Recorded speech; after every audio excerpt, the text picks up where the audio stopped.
அனைவருக்கும் வணக்கம். நம்ம மல்லி சீரியல்ல என்னெல்லாம் சுவாரஸ்யமான விஷயங்கள் நடக்க போகுதுன்னு பார்க்கலாம் வாங்க. ராஜி, கதிரேசன், நிஷா இவங்க 3 பேரும் ரொம்பவே எதிர்பார்ப்போட இருக்காங்க. அதாவது அந்த ருத்ரன் வந்து கிடைச்சிருவாரா அப்படின்னு சொல்லிட்டு எதிர்பார்த்துட்டு இருக்காங்க. ஸோ கண்டிப்பா ருத்ரனை அவங்க பார்த்தாலோ கண்டிப்பா விஜய் கிட்ட வந்து ருத்ரனை காப்பாத்தி கொண்டு போகவே முடியாது. ஏன்னா ராஜேஸ்வரிக்கு வந்து சரியான பதிலடியை கொடுக்கணும் இல்லைங்களா? அதனால ருத்ரனை வச்சுதான் இப்ப விஜய் பத்தினா காய் நகர்த்த போறாரு. ருத்ரன் வந்து ராஜேஸ்வரி பணம் கொடுத்ததுனால தான் வந்து விஜய்க்கு மல்லிக்கும் ஆப்போசிட்டா நடக்கிறாரு.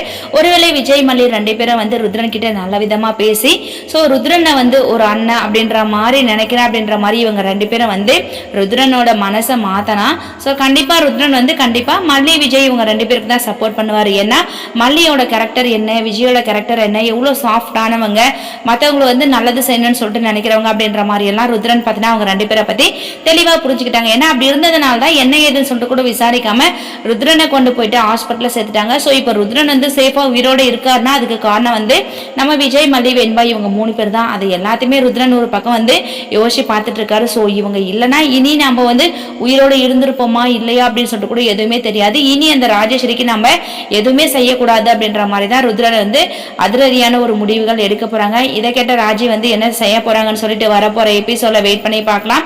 இந்த வீடியோ பிடிச்சிருந்தா மறக்காம நம்ம சேனல்ல சப்ஸ்கிரைப் பண்ணுங்க. தேங்க்யூ.